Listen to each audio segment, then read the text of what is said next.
you all doing? Everyone's well fed? Yeah? Awake?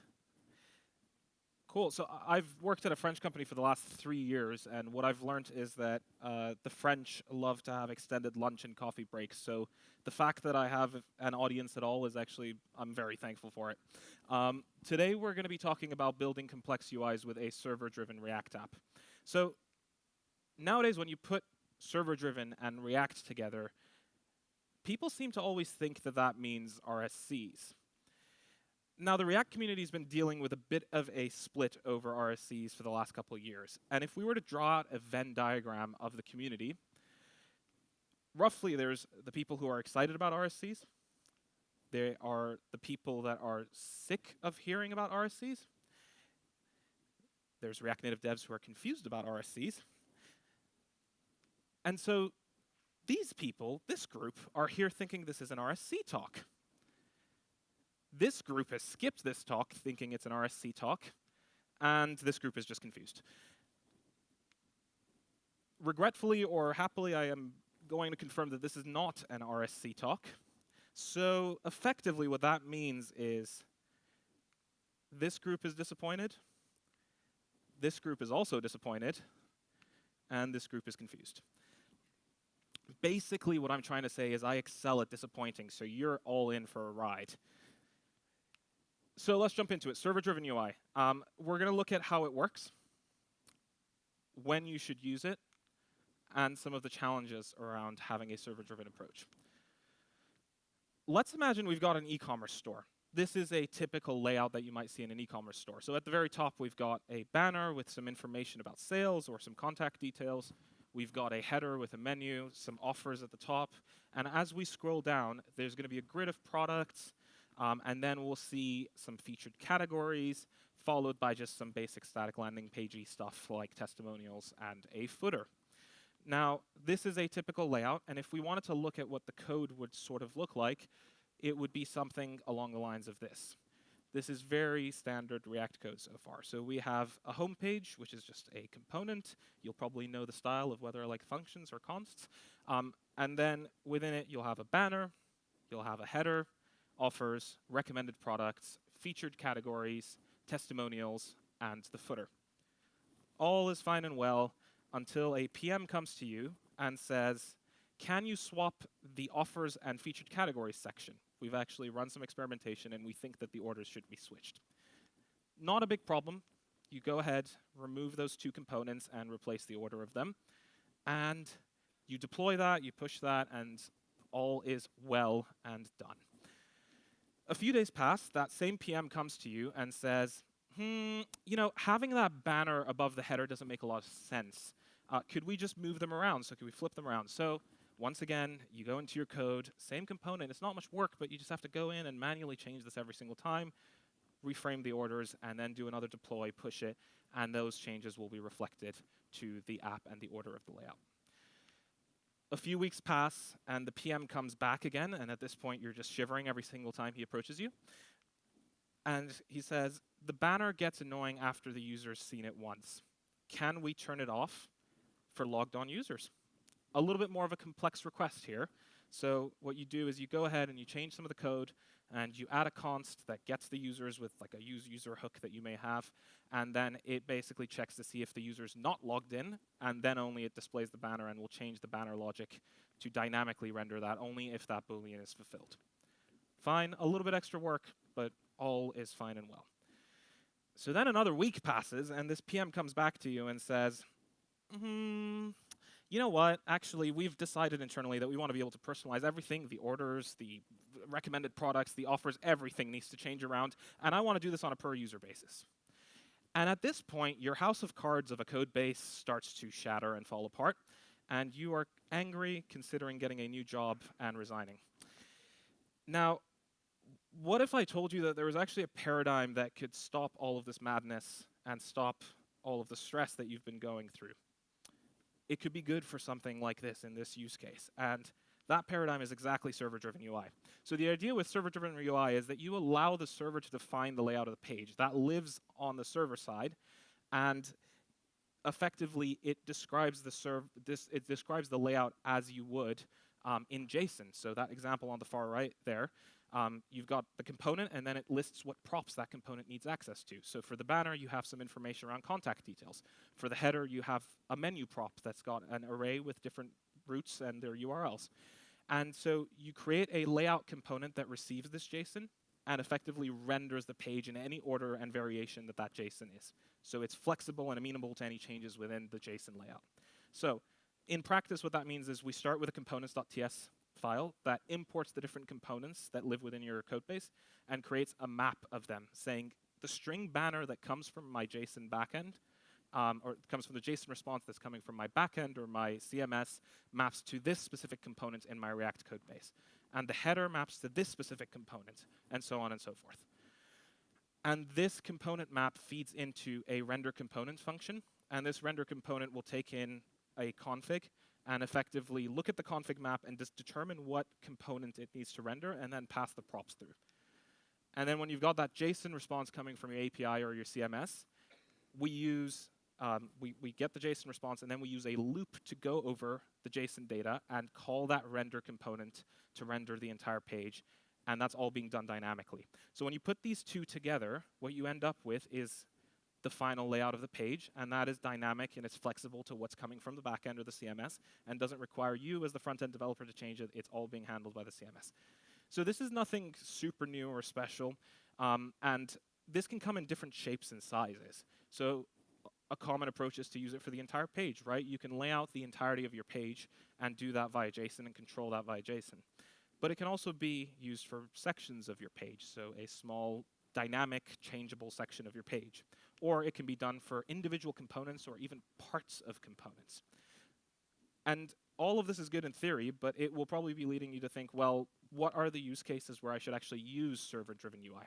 And I think the best way to answer that question is to look at who's using server-driven UI in production today and try to get some inspiration about the reasons that they've gone for this approach. So a few key users of server-driven UI include Shopify, Airbnb, and Lyft. So let's start with Shopify. Shopify chose server-driven UI specifically for their shop app. So for some context, the shop app is an app where it kind of acts like Amazon. A bunch of different store vendors will come in, and they'll create a store of their own, and then they can list items and sell them through this single app. And so it means that users can go in and purchase from a single place, effectively, for a bunch of different brands.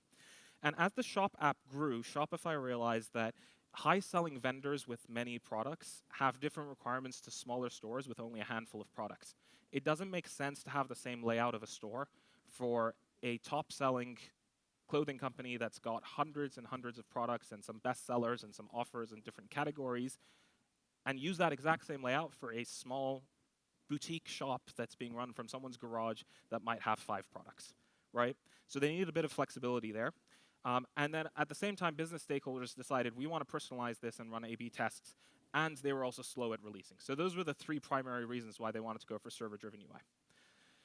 Airbnb, on the other hand, had a problem where their applications across web and mobile had different user journeys. So Airbnb had to support a guest platform, but also the host platform. So most of us have been using the guest platform, but really there's also the host platform, and it's largely using very similar API components and primitives, but effectively they wanted to be able to share as much of that layout as possible to reduce rework, because maintaining 2 separate platforms is quite costly. And separate to that, they slowly were introducing new features like experiences, and they were by and large very similar, but there were still subtle differences, and they wanted to be able to manage that in a scalable way. They were having slow development cycles, so they wanted to expand that. They wanted consistent UX across different platforms, and so that's one of the reasons they went for server-driven UI. They could have gone for React Native, but that's a different story. And they wanted to reduce the client-side maintenance overhead. And lastly, Lyft. So Lyft has a slightly different story, which I think is an interesting approach. Lyft found a small portion of their application that was quite dynamic and was changing with fast user requirements that were coming in. So they started off, Lyft has a service where you can rent bikes, very similar to other products like Lime and Dot. And so Lyft started out with scooters, actually. And then slowly but surely, bikes got introduced. And so they wanted a way where they could change the layout and change some of the flows within just a single component, which is that bottom sheet component that you can see. And so they started off with scooters. They added a little bit of variation for the regular bikes and then the docked bikes. And only that small component started off as a server-driven UI. So they went from small to large as opposed to large to small. And they expanded that, and they isolated it to certain features or capabilities and slowly expanded when and if they needed it, which was lower maintenance as opposed to a full migration. And they wanted to reduce app updates and increase developer velocity, right? So really the common reasons that we're seeing is you have a lot of different layouts and variations. You want to go to market quicker. You want to be able to release features quicker. Maybe you have some user personalization needs, and you want to support consistent UX across different platforms. In some cases, your marketing team might need A/B testing, and requirements are changing fast. So those are kind of the common themes. And for you, if you see these things happening within your project, it might be a sign that you could use server-driven UI as an architectural paradigm on the front end. Now, when you take the complexity from the front end, from the client side, and move it to the server, because that's effectively where we're moving it, what that also means as a side effect is that you have lower front-end complexity, which means you basically have less JavaScript code, and that results in better performance for the client side, because you're taking down the amount of JavaScript that you need to ship to clients. That's great, right? But this actually leads us very nicely to the challenges section, which is by taking complexity from the client side and moving it to the server side, you do have lower front-end complexity, but you inherently have higher back-end complexity. So I refer you to the law of conservation of energy, which states energy cannot be created or destroyed, only converted from one form of energy to another. We've all seen this in, I'm presuming, high school, if everyone follows the same educational curriculum, which we most definitely do not. But a variant of that, which I really like, is the law of conservation of complexity, which says complexity in an application cannot be reduced beyond a certain point. It can only be shifted from one part of the app to another. And so this is a spin that I quite like, because this complexity in any app will not just magically go away. You can move it from one part, shift it to another part, and try to balance the scales of complexity, but it will require you to adapt and handle that in your own way. And so this leads nicely into these challenges. So firstly, testing and predictability. You've added a new layer of JSON API responses that need to be tested. And you have a schema that you need to make sure that the server is conforming to. And so you'll need to add a layer of testing to support that. And as you add more and more server-driven UI to your application, there's more surface area for edge cases to occur, right? So there's almost like an upward trajectory of different combinations, right? The more flexibility that you have to pair UI element A with B with C and all of the different permutations of that, there's more possibility for weird edge cases to arise. And so as the amount of server-driven UI increases, there's more surface area for errors, and hence you need to make sure that you're testing and accounting for all of those. Bruno, who you may know from N26 and different conferences, he put it really well, which was that they use server-driven UI at N26, which is a challenger bank here in Europe. And the main challenge that they face is that it becomes a black box in terms of the front-end code. You're receiving JSON responses, and they're being rendered programmatically and systematically. So you never know what's actually being rendered just by looking at the code. It's dynamic, and it's largely dictated by what comes from the server side. So it is adding a bit of complexity and can make DevX tricky, but you need to do the right testing and architect your app for the edge cases to be able to account for that. And what do we mean by saying architecting your app for the edge cases? Well, there's two levels. There's one on the component level, which means that you need to make sure that your component is flexible in terms of the data that it'll receive from the JSON. It's handling things like internationalization, and the flexibility of the styling is probably the biggest one, which means as the layout changes, does the component make sense being displayed and rendered in different scenarios? Does it conform to the different styles? Let's say if you render it in a row or in a column, does that flexibly change and adjust its styling, and so on and so forth? But also on a layout level, right? You need to consider the different combinations of components together as well, and make sure that the ordering and the layouting makes sense, and know at what points to add restrictions and not go for a fully server-driven approach.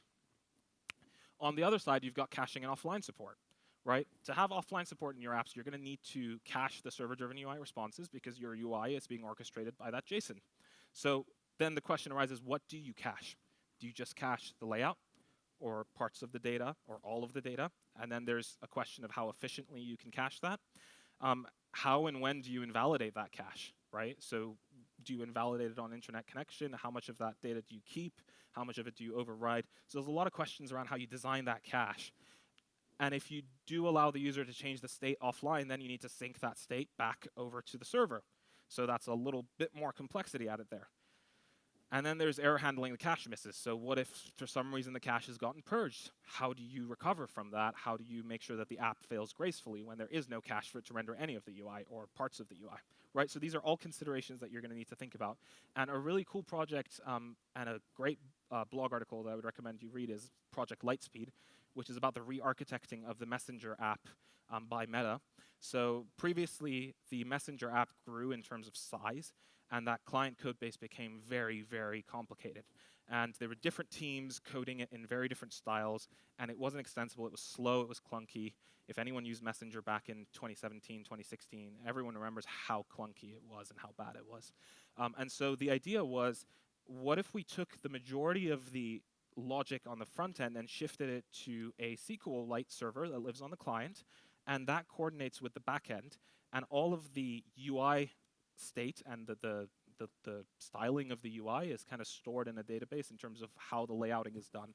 And so this is a really good example of server-driven UI done right for the right reasons to reduce complexity at a very large scale. So as we've been talking about code bases grow as well, one thing you need to consider is a lot of JSON is being passed around now because you're storing so much data in JSON and sending that over the wire. So as the size of your pages and components grow as well, so does your JSON response payload size. And so the natural answer for anyone that's been doing sort of server-related React will be, well, could we stream the UI or the layout to a certain degree? So let's look at the streaming example and see how this would work. If we go through basic server-side rendering without any form of streaming added in, roughly with a server-driven UI approach, what we would have is we would have a long time to fetch some data, and then we would render those components and the layout on the server. We'd send it to the client, that would load the code, and at some point in that process, it does the first contentful paint. Then we run hydration to make sure that it's interactive, and only then we'll have the TTI. And so that's a long time before you have your FCP, because you've got a very computationally expensive JSON object to calculate before you can even start to render on the server side and send that over to the client. So that pushes your FCP quite far out into the future, and then the TTI is also affected as a result. But what if we went with streaming, right? So let's start with the streaming example, and we say, let's assume that we don't send all of the data, or we don't fetch all of that data to start with. We just render the basic layout. So none of those props being passed. We just render that on the server side, and we immediately pass that to the client, and we load that JS bundle and hydrate, and at some point here, suddenly the FCP is occurring. So that's significantly better. And then in parallel in the server side, we'll fetch for the different data for computationally expensive components, and then we'll render each of them when they come through, load the JS, hydrate, do the same for component B, and then go through the same process for the final components. And once all of that is completed, we'll have our TTI. So what does that mean in effect? Well, if we look at kind of a graph, as the size of pages and components grow when you use streaming, it really kind of stays constant. It marginally increases, but it's not very noticeable. It's quite negligible. But if you're using basic SSR, that number can increase quite significantly. And the same with time to interactive. There will be a growth in time to interactive in the sense that your streaming time is limited by the slowest loading component that you have because they run in parallel, and your TTI is achieved when your final component that needs to be computed is ready to run. But that is significantly better than not using streaming at all, right? And so in practice, what we then need to do to have this with a server-driven UI is we'll need to take the JSON API and slim it down. And what we'll do is we'll make a smaller JSON without the actual component data, just saying here's the layout with some base level styling to almost get a skeleton working. And once that's done, we'll render the components, and within each of these components, we can actually look through and see within each of these components, they will be responsible to fetch their own data. So the offers component, which is a computationally expensive component, will fetch its own data, maybe make a database call, and return that once it's ready, right? Now, this may seem slightly familiar to you guys.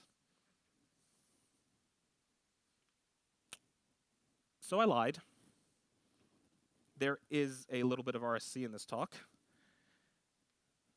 and this is a little awkward. You see, it turns out that RSCs and server-driven UI kind of go hand in hand with one another. They fit very well together, and it's all part of a story where RSCs almost complete a part of the server-driven UI story. It's a subset, and it's a part of tooling that allows you to optimize server-driven UI and make it highly performant and efficient. And I think Evan put it really well, which is RSC is just a small part of the universal server-driven UI story. So I'm very excited to see how RSCs and the use cases for RSCs morph and evolve over the next few years to fit within a larger server-driven UI paradigm. And this is a pattern in which the whole story can be seen more holistically rather than just looking at RSCs in isolation. Thank you very much. And that's my Twitter and LinkedIn if you want to stay in touch.